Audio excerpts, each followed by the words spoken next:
como no último vídeo a gente assistiu um vídeo inteiro sobre os carros da Ferrari, hoje eu trouxe aí Max Verstappen, a incrível reviravolta da Fórmula 1 do canal Mobilísticos. Vambora! No ano de 2023, Max Verstappen já foi o piloto mais odiado da Fórmula 1, vaiado nas arquibancadas, questionado por colegas, rotulado como perigoso, arrogante e imaturo. E então algo estranho começou a acontecer. O Verstappen é 880, né? Ou a galera gosta muito dele ou odeia. Max Verstappen. Chegou um momento em que não importava se você era torcedor da Ferrari, da McLaren ou da Mercedes. Por alguns domingos, todo mundo só queria ver Max Verstappen ganhar. Max Verstappen wins the Miami Grand Prix with a masterclass of performance. Na moral. Ninth on the grid to the top step of the podium. Mas como isso aconteceu? Como alguém passa de vilão absoluto a herói improvável na Fórmula 1 e por que esse caminho parece inevitável para todo campeão dominante, é isso que vamos ver. Desde o primeiro dia, Max nunca foi tratado como um Bichinho era mirrado, hein, coitado aí. Magrinho, magrinho. Antes mesmo de provar qualquer coisa, todos os olhos já estavam sobre ele. Não por causa do sobrenome, não pela nacionalidade, mas por um número que deixou o paddock em choque. 17 anos. Esse era o problema, e para muitos também o grande erro. O que você tava fazendo com 17 anos? Eu não tinha nem acabado o ensino médio ainda. Essa aberração aí já tava na Fórmula 1. A ação foi imediata. Mídia preocupada, ex-pilotos alarmados, campeões incrédulos. Mika Hakkinen foi direto. Na Fórmula 1 você não aprende, você precisa chegar pronto. Lewis Hamilton admitiu que ficou chocado. Ele nem sabia que aquilo era permitido. E tecnicamente não era mesmo. Pouco depois da Literal, o cara com 17 anos não pode tirar carteira no Brasil, mas pilotava um Fórmula 1, velho.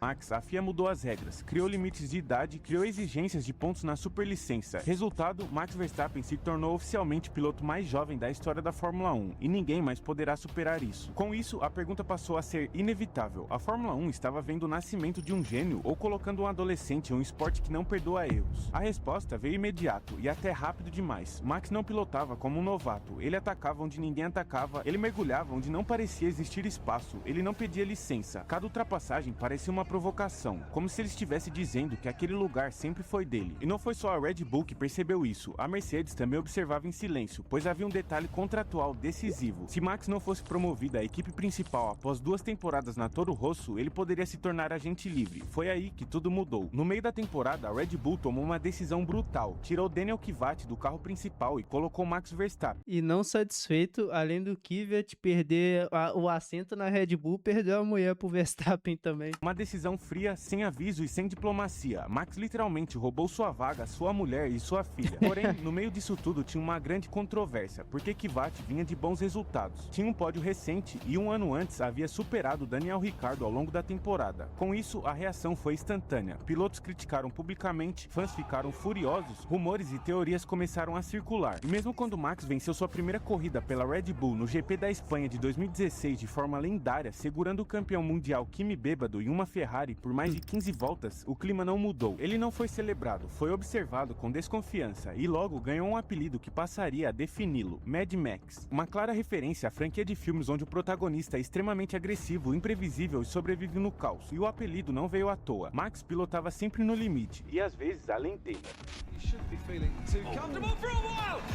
Eu acho que ele nem levou o outro cabo junto, né, pra compensar a punição que ele vai tomar aqui. Toques desnecessários, manobras agressivas, discussões constantes pelo rádio. Não dá pra simplesmente parar essa de carro antes que esse motor exploda. Parece os carros da Ferrari hoje em dia. Pare esse carro agora, Max. Para o carro na pista, por favor. Que porra de carro filha da puta falhando toda hora com essa merda. A temporada de 2017 escancarou isso. Incidentes com Kimi Raikkonen, momentos tensos com Sebastian Vettel, penalidades que reforçavam a imagem de piloto perigoso. Para alguns, ele era emocionante. Para outros, apenas um piloto suicida. Além de que Max não ajudava sua própria imagem. Ele não tinha o polimento em entrevistas públicas como Lewis Hamilton, não tinha o carisma quase mítico de Ayrton Senna, nem o papel calculado de rebelde que Fernando Alonso construiu. Max era direto, seco e com um sarcasmo sem filtro. Isso incomodava, e muito. Mas o verdadeiro ponto de virada ainda estava por vir. Opa! Passaram sabão na pista. Durante o Grande Prêmio do Brasil de 2018, a Red Bull não tinha o carro mais rápido daquele fim de semana, mas Max parecia estar pilotando algo diferente. Ele ultrapassou as Ferraris, passou o Bottas e passou o Hamilton. Era uma atuação dominante, daquelas que entraram para os destaques da carreira. Tudo indicava uma vitória histórica, até que, bum, Esteban Ocon. Nossa. Ah, essa é que ele tava em primeiro, acho que o Ocon tava em último, ou nas últimas posições. Ele foi dar uma volta no Ocon, não precisava dar essa volta no Ocon, foi lá e bateu, velho.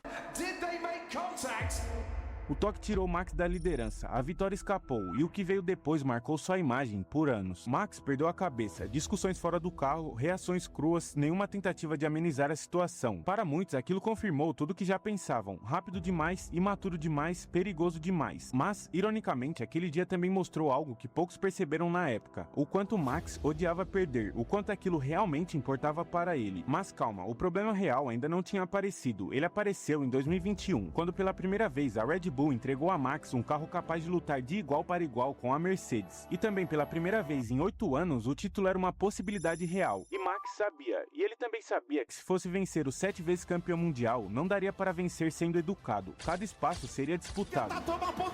E bota disputado nisso, hein? Meu Deus do céu, que temporada, meus amigos. Que temporada. Por fora, uma briga espetacular na primeira curva. Silverstone, No. Monza. Ele vai tentar ficar à frente do Verstappen e Hamilton, e Verstappen, os dois lado a lado de novo.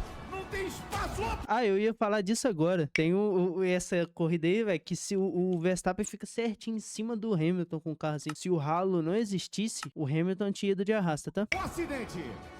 Choques, penalidades, discussões que dividiram a Fórmula 1. A temporada virou um campo de batalha e tudo culminou em um dos dias mais famosos e controversos da história do esporte, Abu Dhabi 2021. Nossa. Confusão, discussões questionadas, um final que até hoje gera debates acalorados. Na última volta, Verstappen ultrapassa o 7 vezes campeão mundial e conquista seu primeiro título, e ao mesmo tempo perdeu uma enorme parte do público. Ele tenta colocar de lado, Hamilton e Verstappen, ultrapassa Verstappen, Verstappen toma a ponta, na última volta. Ele virou o vilão definitivo, para muitos um campeão legítimo. Engraçado é que nessa época eu lembro de uma boa parcela da galera falar que o Verstappen era superestimado, que ganhou, mas não ia ganhar mais nada. Ganhou só mais 3 depois. Inimigo público número 1, mas a história não parou ali.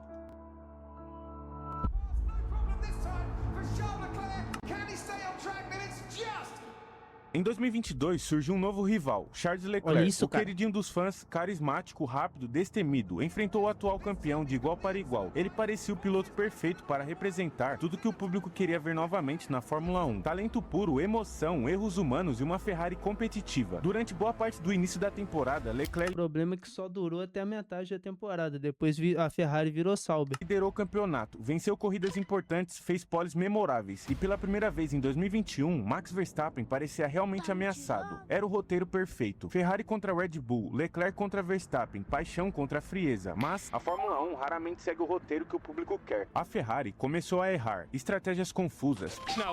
Box now, box for hard. Stay out. Meu Deus, olha essa equipe, cara. Chama o cara pro box. Ele tá na entrada do box. Não, fica de fora. E o cara é dentro do box já.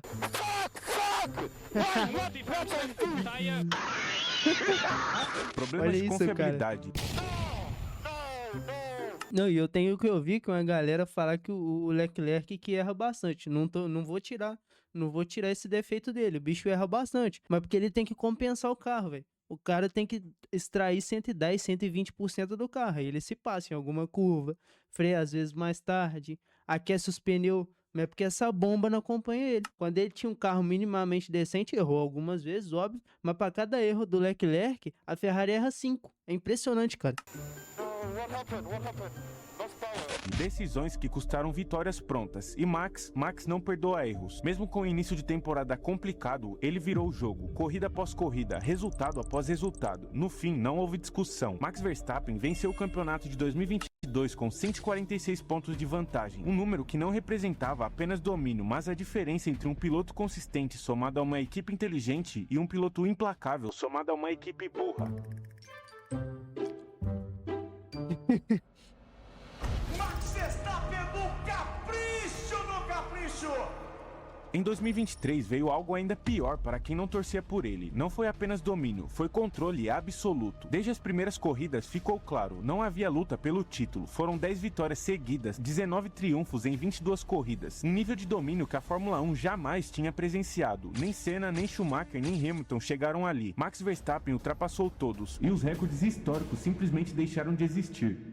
No fim de tudo, o campeonato foi decidido com incríveis 290 pontos de vantagem para o segundo colocado e com 6 corridas de antecedência. Bizarro que o segundo colocado também era da Red Bull, teoricamente com o mesmo carro, né? Óbvio que com alguma coisa ou outra diferente, mas 200 e caralhadas pontos atrás. Aí cabe a vocês me dizer aí, é porque o Pérez era muito ruim ou é porque o Verstappen era muito bom? Em outras palavras, a temporada acabou antes de acabar, e mesmo assim ainda tem quem fale. Ele não venceria com antecedência se estivesse uma McLaren em 2025, também levaria para a última corrida para decidir, assim como fez Lando Norris. E por falar nisso, aconteceu algo inevitável na Fórmula 1. A dominação cansa, não importa quem seja o piloto, não importa o talento e não importa a história. Quando alguém vence demais, o público se volta contra ele.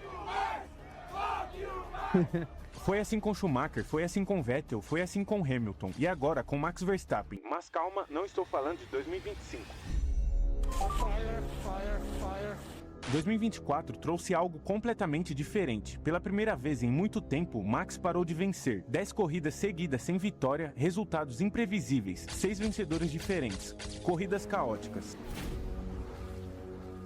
De repente, a Fórmula 1 voltou a parecer aberta. A McLaren cresceu, o carro evoluiu rápido e Lando Norris começou a bater de frente com Max. Parecia pronto, mas ainda não completamente. Mad Max ainda era o pai. Enquanto isso, ele fazia algo que poucos percebiam. Ele forçava, cada vez mais, às vezes além do limite. Não porque desaprendeu a vencer, mas porque o cenário... Eu não vou mentir não, quando eu vi o Max se aproximando no final da temporada...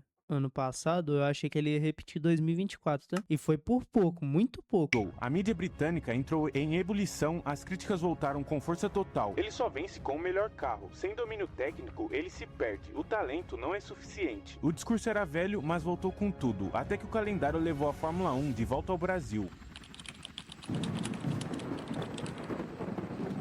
Interlagos, um circuito que não perdoa erros, um palco histórico, ainda mais sob chuva. Aquele sábado foi um pesadelo para o holandês, eliminado no Q2 em Interlagos, algo raro para quem costuma brigar pela pole. O golpe final veio logo depois, penalidade por troca de componentes do motor. De favorita vitória, ele teria que largar apenas em 17º lugar, sob pressão máxima da mídia, com o campeonato ainda totalmente em jogo, com a narrativa contra ele. Mas o que veio depois foi algo raro que nenhum outro piloto fez na história moderna. Bichão veio escalando, né?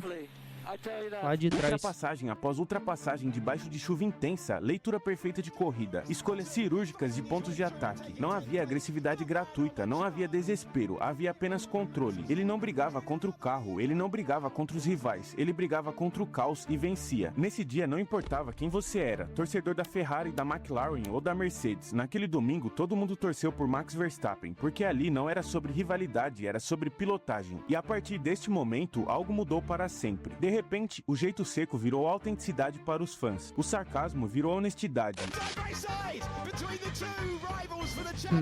Now, the closest Lando got was at pit exit. Can you give us your view of what happened there? O cara vai me lançar aqui, cortador de grama, cara. Yeah, I think the grass was it was not really well cut on the right hand side, so I think Lando saw that as well, and he made sure that it was nicely cut. A frieza virou inspiração, pois em um paddock cada vez mais cheio de pilotos treinados por assessores de imprensa, respostas ensaiadas e frases neutras, Max simplesmente não liga. Ele fala o que pensa, age como sente, corre como acredita. E talvez, com o tempo, ele também tenha amadurecido, com os fãs, com os rivais e com os novatos. Ele não ficou menos competitivo, ficou mais consciente. Mas a história de Max Verstappen não é única. Michael Schumacher passou por isso, Sebastian Vettel passou por isso e Lewis Hamilton passa por isso há anos. O ciclo é sempre o mesmo. Primeiro, o hype, depois a dominação e se falhou, vem o ódio e se venceu, vem o respeito. O ódio quase nunca é sobre personalidade, é sobre vencer demais. Quando a competição volta, as pessoas lembram do talento, da dificuldade, da grandeza. Max Verstappen percorreu todas essas fases e hoje, goste você ou não, ele ocupa o mesmo espaço reservado aos grandes da Fórmula 1, não como promessa, não como vilão, mas como realidade. E eu digo mais, tá? Não confundam a frase que eu vou proferir a seguir, não. No grid de hoje, o Max Max é o piloto mais importante da Fórmula 1, mais do que o Hamilton, 7 vezes campeão. Se você chegou até aqui e gostou do vídeo, não esqueça de se inscrever no E é isso, guys. Pronto.